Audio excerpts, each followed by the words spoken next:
Everybody is wondering what and where they all came from. Everybody is worrying about where they're gonna go when the whole thing's done.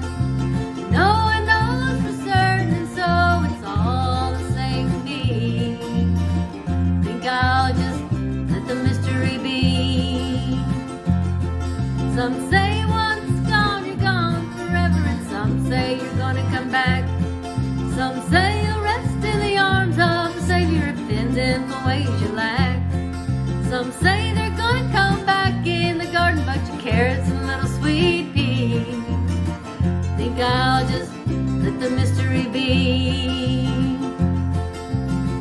Everybody is wondering what and where they all came from. Everybody is worried about where they're gonna go when the whole thing's done. No one knows for certain, and so it's all the same to me. Think I'll just let the mystery be.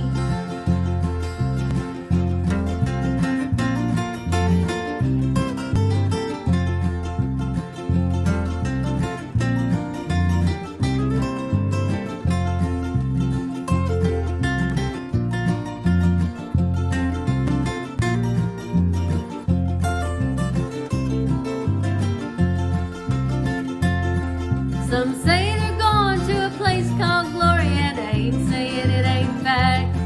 But I've heard that I'm on the road to purgatory, and I don't like the sound of that. I believe in love and to live my life accordingly, and I choose to let the mystery be. Everybody is wondering what and where they all came from.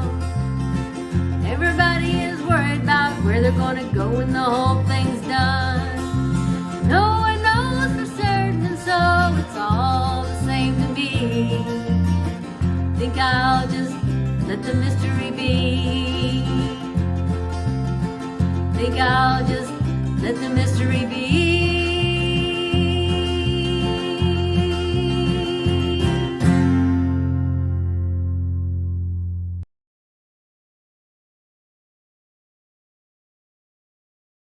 Good morning. Good morning. Welcome to Holston Valley Unitarian Universalist Church. I am the Reverend Tiffany Sapp, the minister of this church, and my pronouns are she and her. Our opening hymn is We Laugh, We Cry, which is hymn number 354 in the gray hymnal. The verses are pretty long, so we're only doing verses 1 and 4 today. So please rise in body or spirit and sing number 354, We Laugh, We Cry.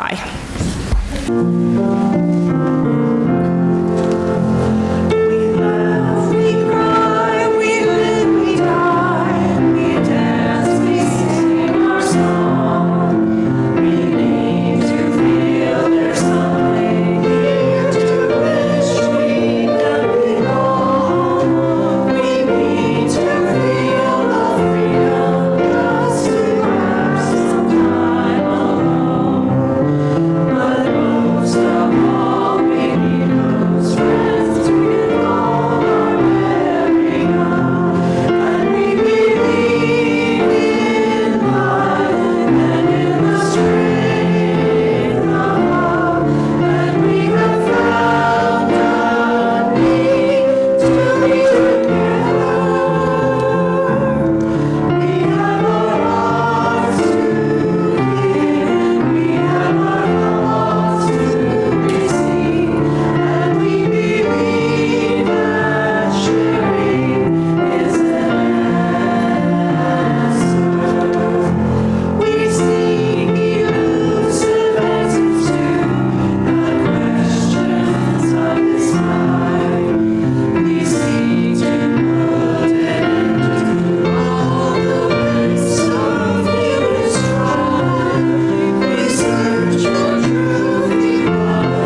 going to happen?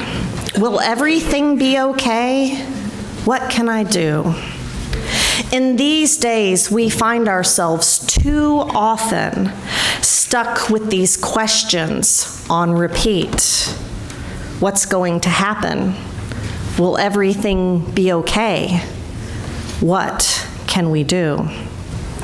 We grasp at signs and markers, articles of news and analysis, Facebook memes, and forwarded emails as if it were the new zodiac, capable of forecasting all that life might bring our way, as if we could prepare, as if life had ever made any promises of making sense or turning out the way we thought, as if we are not also actors in this still unfolding story. For this hour, we gather to surrender to the mystery, to release ourselves from the needing to know, the yearning to have it all already figured out, and also the burden of believing we either have all of the control or none. Here, in our song and our silence, our stories and our sharing, we make space for a new breath, a new healing, a new possibility to take root.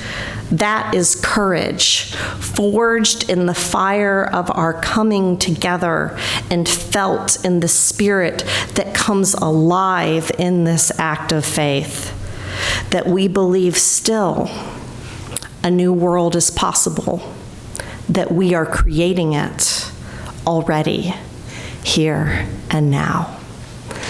Please join us in a moment of silent contemplation as we prepare for our time together.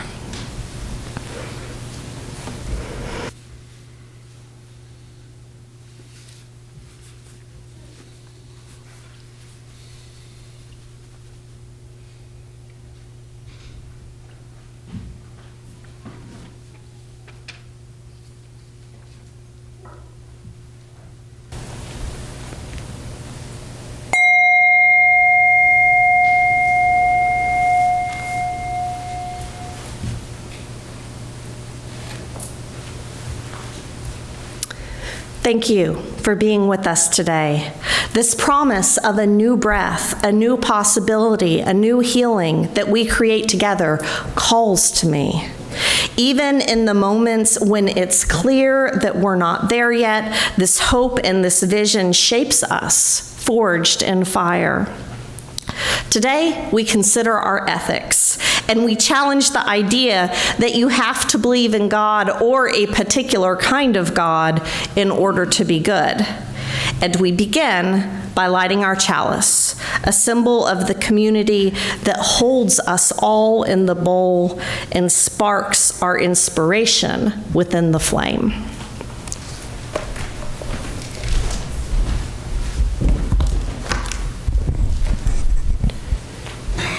May the light of truth illuminate our minds. May the spark of love set our hearts on fire. May the flame of freedom burn brightly within us, now and always. Good morning. Good morning. I am Bradley, and I'm your service leader today. We welcome you, old friends and new, young and old, online and in person. You are an essential part of our gathering today. Whether today is your first Sunday or your 1000th Sunday, we are stronger because of your presence. We are one people of many philosophies, many origins, many sexualities and genders. We are all growing, all learning, all loved. Just as you are welcome here. Please silence your cell phones. Please observe the perfume-free zone. We have activity bags by the welcome table for any of our younger friends who might need something to do during the service. Just make sure that you leave them back at the welcome table when the service ends.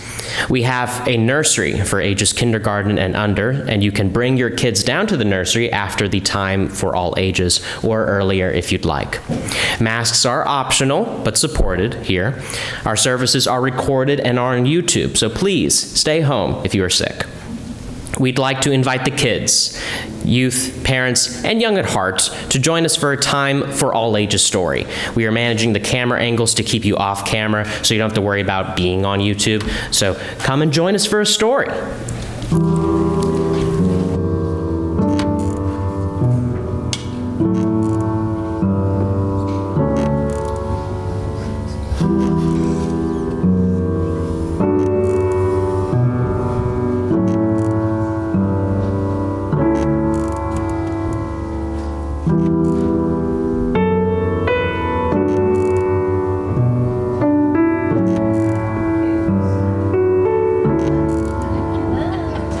We'll be nice.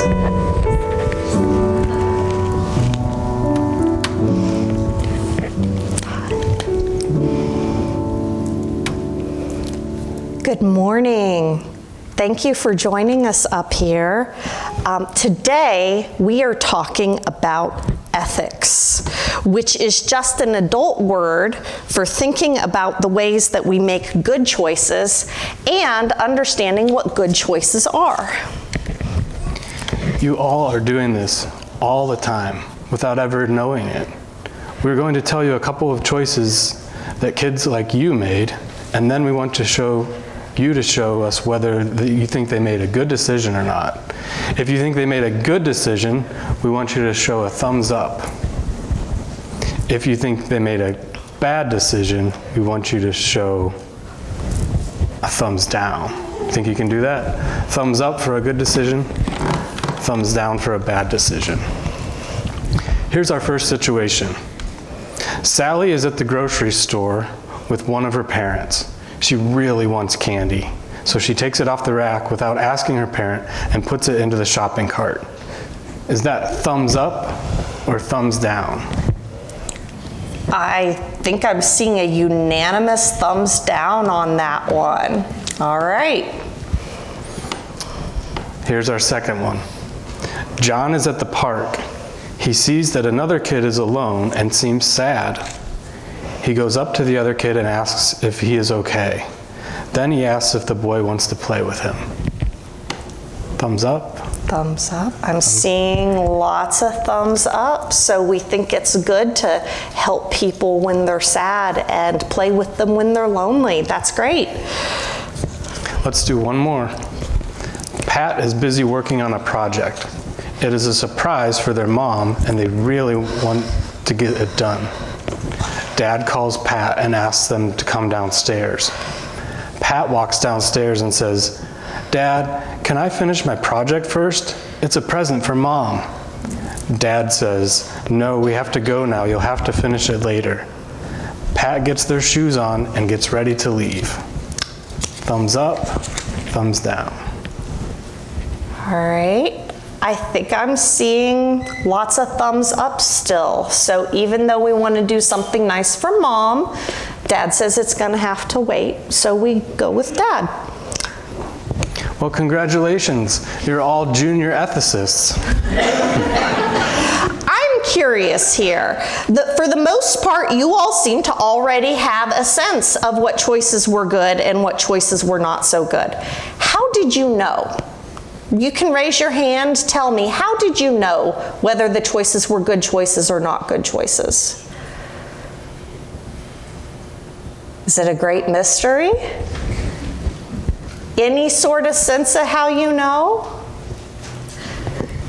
All right, well, I guess it's good I'm talking about this today at church then. Does anyone want to give us an answer out there? Yes? They were probably taught right or wrong by their parents. Does that sound like maybe how you knew some of the answers to these? Yes, lots of head nods. Okay. Well, so part of why we come to church is to think about big questions together, and there are a lot of big questions out there. These questions of what are good choices and what are not so good choices are one of the big questions that we are here for. So today, our service's big question is this: how do you know when a good choice is good.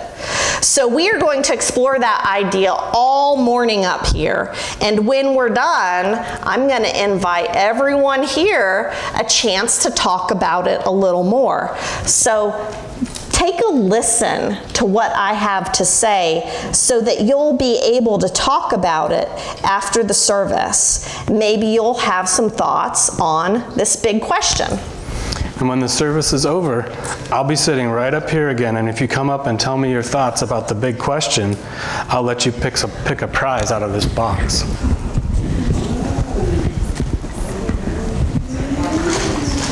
Y'all, there's some cool stuff in there. So that's going to be at the very end of the service, after the closing hymn. If you want to come up here and tell Justin what you think about how do you know that a good choice is good, you will get yourself a little prize. How do you know that a good choice is good? That's a big question, and it's a hard one. Big questions almost never have simple answers, or they wouldn't be big questions. So rather than latching on to a simple answer, we here have chosen a more challenging spiritual path with this big question. Some folks answer this question with "because my God said so," or "because this sacred text says so." But we generally don't do that here because we know we can't be certain, and it's too easy to ascribe our own failings and prejudices to a deity. In Holly Near's song, "I Ain't Afraid," she hits the nail on the head. The problem isn't so much with deity, but with the people who put words in the deity's mouths. This is "I Ain't Afraid."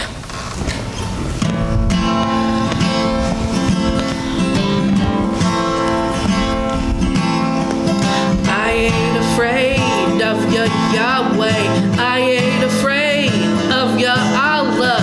I ain't afraid of your Jesus. I'm afraid of what you do in the name of your God. I ain't afraid of your churches.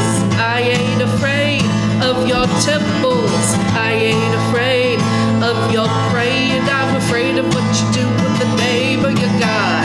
Rise up to your higher power, free up from fear and will devour you. Watch out for the ego of the hour. The ones who say they know it are the ones who will impose it on you. I ain't afraid of your Yahweh. I ain't afraid of your Allah. I ain't afraid of your Jesus. I'm afraid of what you do in the name of your God. I ain't afraid of your churches. I ain't afraid of your temples. I ain't afraid of your praying. I'm afraid of what you do in the name of your God. Rise up and find a higher story. Free up from the gods of war and glory. Watch out for the threats of purgatory. The spirit of the wind will make a killing off of sin and Satan. I ain't afraid of your Bible. I ain't afraid of your Torah. I ain't afraid of your Korah. Don't let the letter of the law obscure the spirit of your love. I ain't afraid of your Monday. I ain't afraid of your culture. I ain't afraid of your choices. I'm afraid of what you do in the name of your God. I ain't afraid of your Sabbath. I ain't afraid of your borders. I ain't afraid of your dances. I'm afraid of what you do in the name of your God. I ain't afraid of your children. I ain't afraid of your music. I ain't afraid of your stories. I'm afraid of what you do in the name of your God. Afraid of what you do in the name of your God. Afraid of what you do in the name of your God.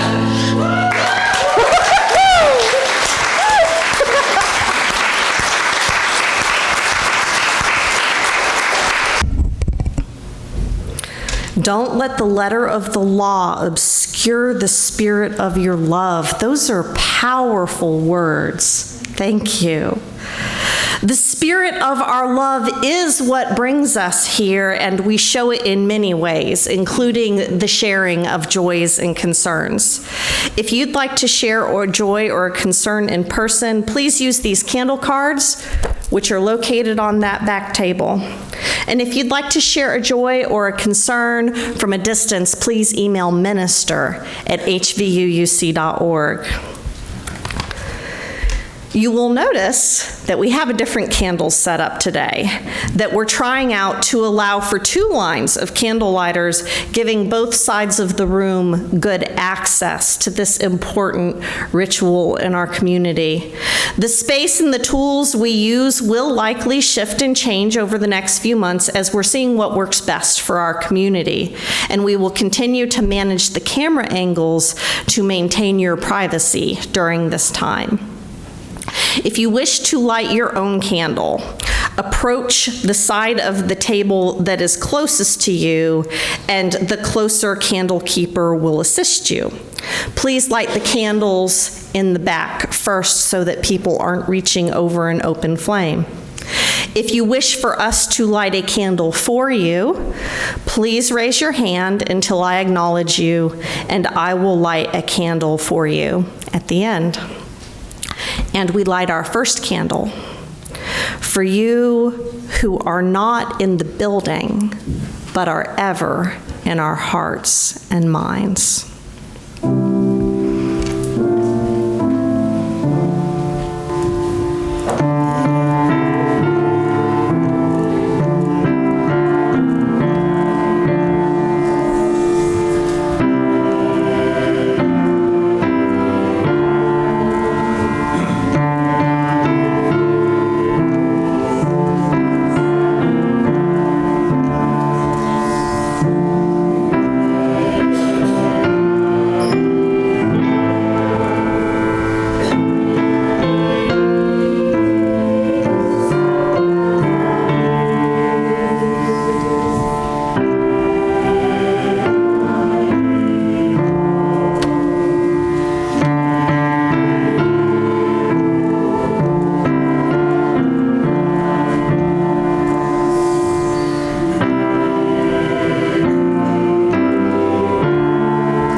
final candle for all that remains unspoken in our hearts and minds.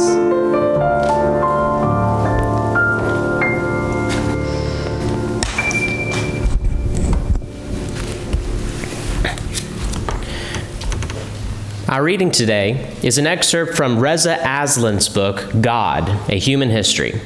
Reza Aslan is a writer and religious scholar who explores the history of religion in the ways that we project ourselves onto the concept of God. He has also, at various times in his life, been a sincere practitioner of Islam, and then Christianity, and then Islam again. This excerpt comes from the first third of the book, in which he is examining the early religious impulses in humans. The gods of the ancient world were rarely conceived by us as moral. They were above the trifling concerns of human morality. The gods of Mesopotamia and Egypt were savage and brutal. Their primary interest in human beings was as slaves to their whims. The Greek gods were capricious, vain, entitled beings who toyed with humanity for sport. Yahweh is a jealous God who regularly demands the wholesale slaughter of every man, woman, and child who does not worship him alone. Allah is a martial deity who prescribes an array of draconian punishments in this life and the next to those who oppose him. How are these gods, who are at best beyond morality, and at worst simply immoral, supposed to serve as the source of moral behavior among humans?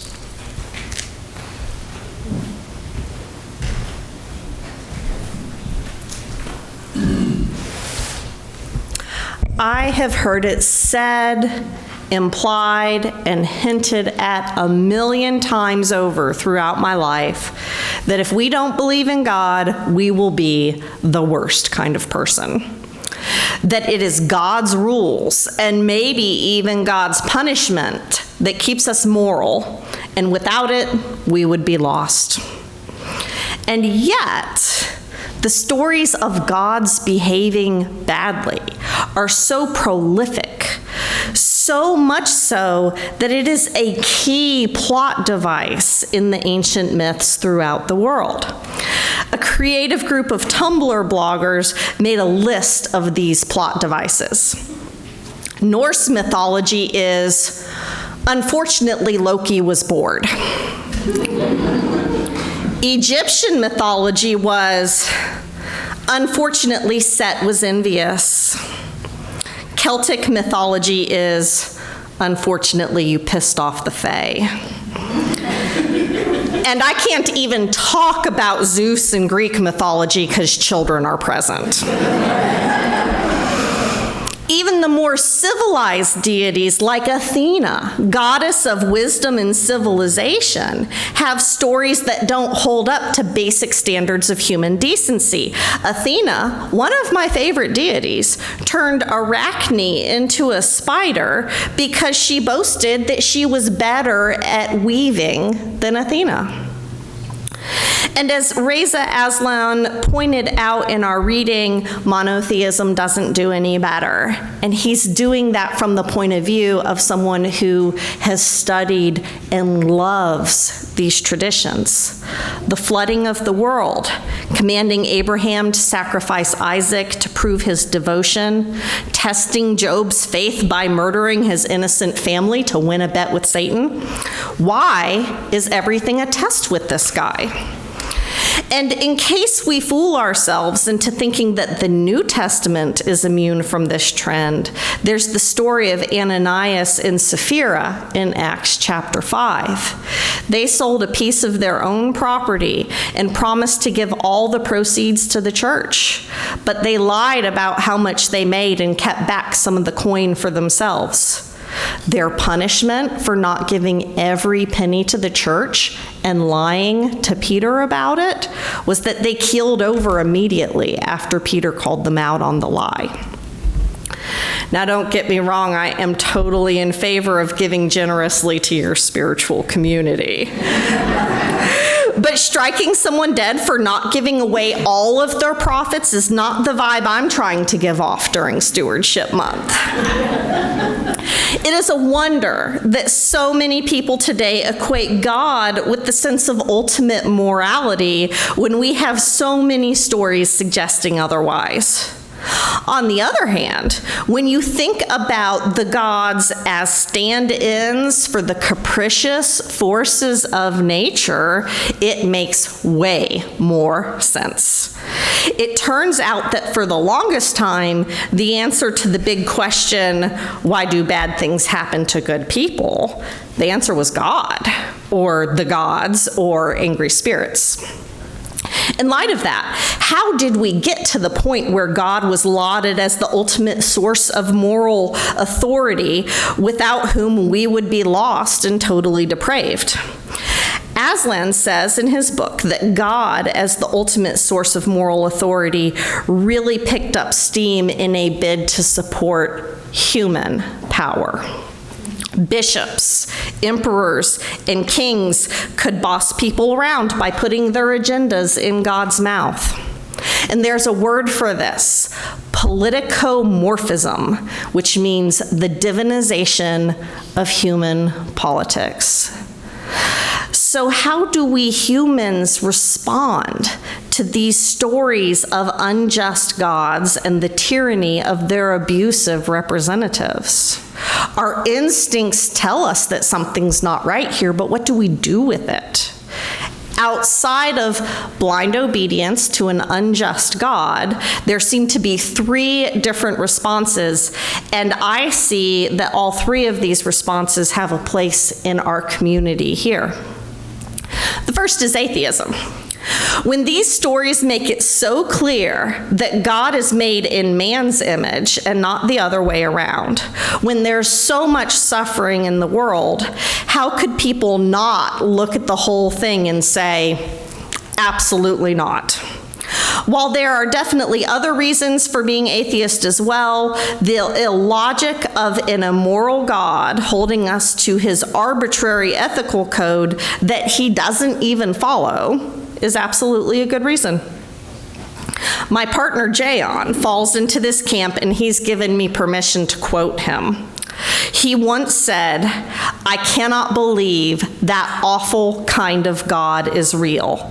And if he is real, then I will march into hell with my integrity intact and my head held high, 2 middle fingers extended." That's my partner, everyone. African American humanists point specifically to slavery in God's name and in the Bible as the best reason for atheism. And even back in 1772, Enlightenment philosopher Baron de Holbach says in his book, Good Sense, how can we receive for a model a being whose divine virtues are precisely the opposite of human virtues? So that's the first response then, wholesale rejection. The second response is mysticism. Mysticism says that this petty, vengeful, immoral God is a God created by humans, but that there's something bigger, more mysterious, and more wondrous than these failed and limited conceptions. And that great, loving mystery is actually God. In short, God is bigger than that, bigger than anything we can conceive of. And this mystical impulse shows up in just about every religious tradition. The Sufis of Islam, who experience a wordless and ecstatic union with the divine energy. Christianity, Saint Teresa of Avila, Thomas Merton, and others who experience a personal love beyond comprehension. The Jewish Kabbalah that proclaims that God is a verb. Strains of Hinduism and Buddhism that seek a oneness with everything. Earth-centered spiritualities that point to a pantheism that says all is God and all is interconnected. Mysticism bubbles up everywhere, and their response is to seek a higher and more personal understanding of morality than that which exists in ancient texts. Maybe even that God, that bigger God, changes as our understanding of God and what's right changes. And that if it is unjust or immoral, if it is not all-permeating love, wisdom, justice, and grace, then it's not God, just a human shadow that gets so much of the sacred wrong. Mysticism seeks that mystery which we have never properly grasped And if we could, it wouldn't be God. And the third, less common response is within communities that still practice polytheism. Their answer is simpler. You better choose better gods worth following. All three responses recognize that it is ultimately us humans that are responsible for judging God or the gods rather than the other way around. These responses are a harder path to take than the path of easy answers because it requires us to take personal responsibility. But once we've taken that responsibility on, which truly we have done the second we declare those gods unethical, then where do we go from there? We can start by affirming that if we know enough about goodness and love and justice to judge God, then we know enough to work on developing our own collective ethics. The Humanist Manifesto 3 says, ethical values are derived from human need and interest as tested by experience. In other words, we mess around and we find out. We try something, we evaluate it, and then we adjust what we try next. It's the scientific method for human behavior, and I think on the subconscious level, we do this almost from birth. A key component of the messing around and finding out is doing it in a community. Ethics doesn't matter at all if you're on a desert island by yourself. What matters is how our choices affect each other, and we learn from each other through a variety of feedback methods. Parents teach their kids compassion and empathy early and often by asking things like, how would you feel if someone did that to you? And don't do that, it could hurt someone.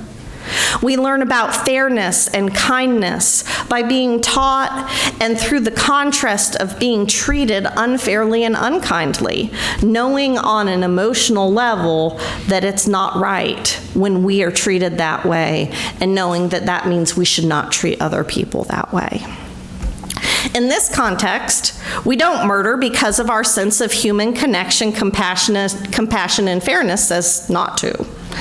We work within the boundaries of our relationships, romantic and otherwise, because we care for our partners and what's best for them.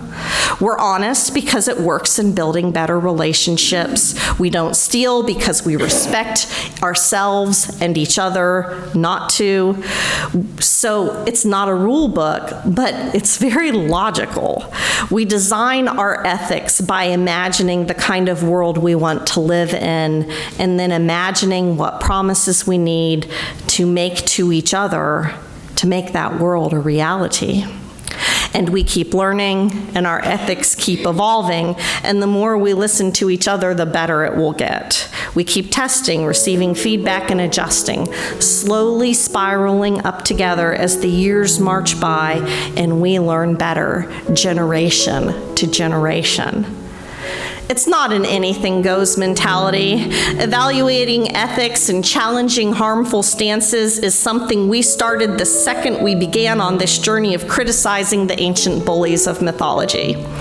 We need to apply that critical eye just as ruthlessly to the human bullies who would use their power to take away our bodily autonomy, dictate who we love, or seek to oppress others for financial and political gain.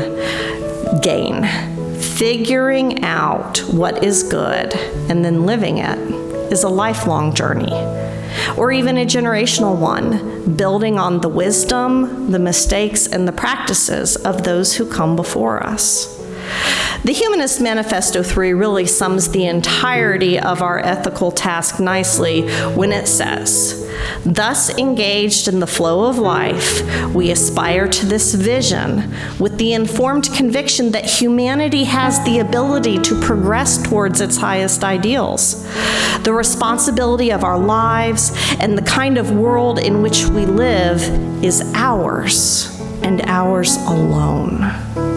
And this gives me hope, because if it's all on us and not some divine appointment, then we can keep shaping the ethical trajectory of this world together.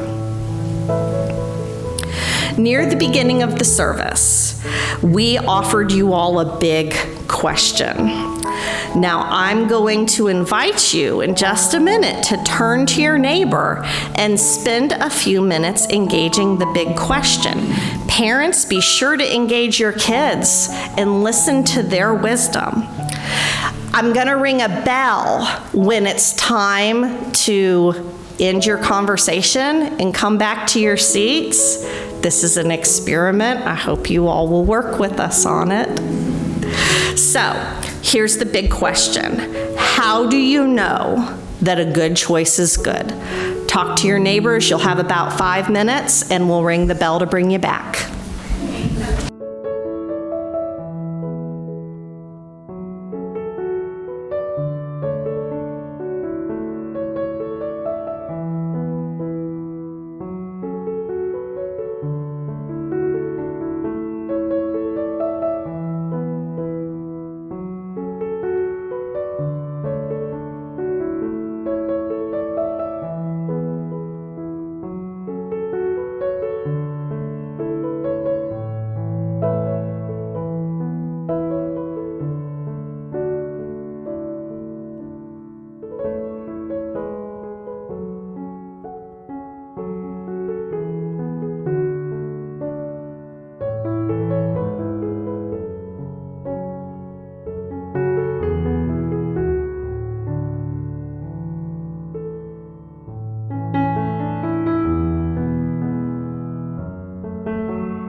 Thank you for your lively discussion.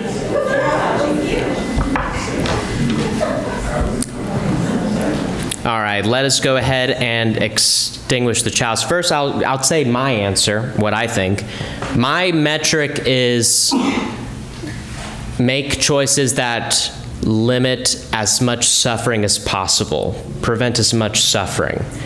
The problem is, if you think about it hard enough, pretty much everything you do causes suffering at some extent. We're all connected. You know, like we're going to be having coffee hour.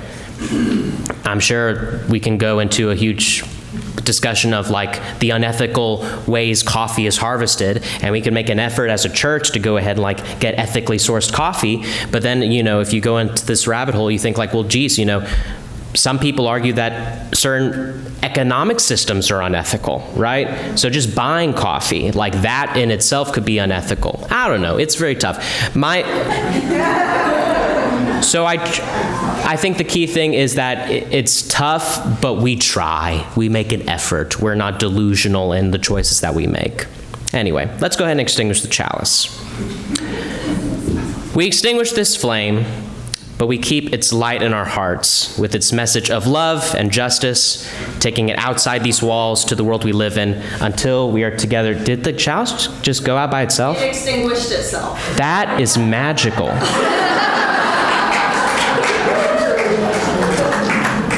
Did it do like right now or a few minutes ago?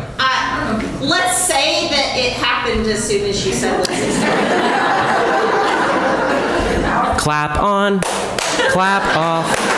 Anyway, the chalice. All right, anyway. Thank you for being with us today. If you're visiting, we invite you to leave your information at the welcoming table and to grab a brochure. A couple of announcements. The Social Justice Committee will be meeting after church today at 12:15 in the building up the hill. They will also be having a table at Blue Plum on June 2nd and June 3rd, and they are looking for volunteers.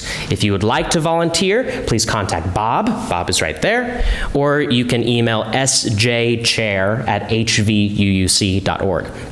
And if you're interested in helping with Sunday service tech, whether it's running the video camera like Bob is, or pushing play when we have videos that need to be played during the service, or editing the videos and posting them up onto YouTube, please email tech@hvууc.org to express your interest.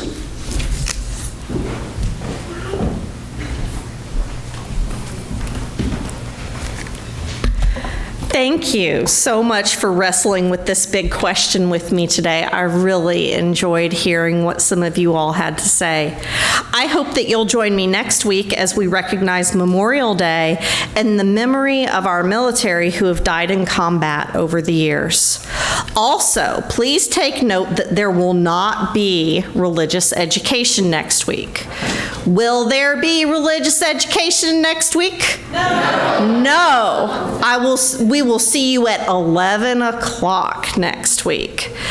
We are not having coffee hour today because no one signed up. If you are interested in signing up for coffee hour, you can email coffeehour@hvууc.org. And if you've never done it before, you'll get orientation and support before we just throw you in the kitchen. We are going to have a lot of snacks back there today, though. Rise, which is an organization that we have a lot of connections to, had a reception last night, and they have brought us all of their snacks from last night. So let's all help out and eat some fruit and cheese. So many of us have come to Unitarian Universalism as adults from other religions. And if that's you, then sometimes you might connect more with ideas about who you don't want to be rather than who you do want to be. This benediction, then, is an invitation to really embrace the complexities of what it means to be a Unitarian Universalist. To be a Unitarian Universalist means we'll never be done with this work.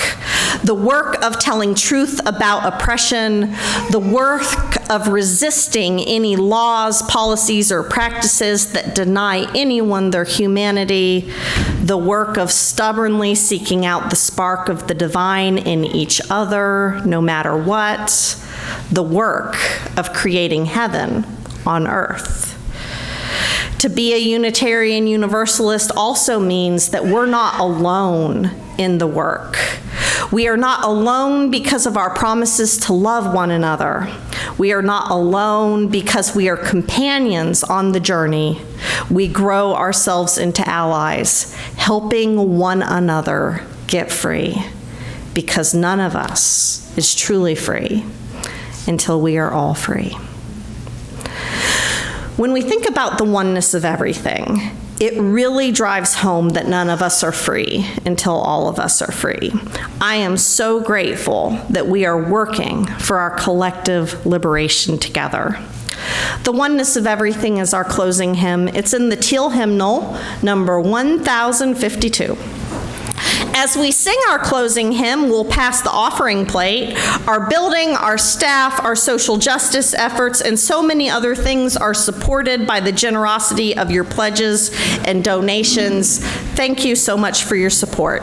Please rise with us in body or spirit for our closing hymn, number 1052.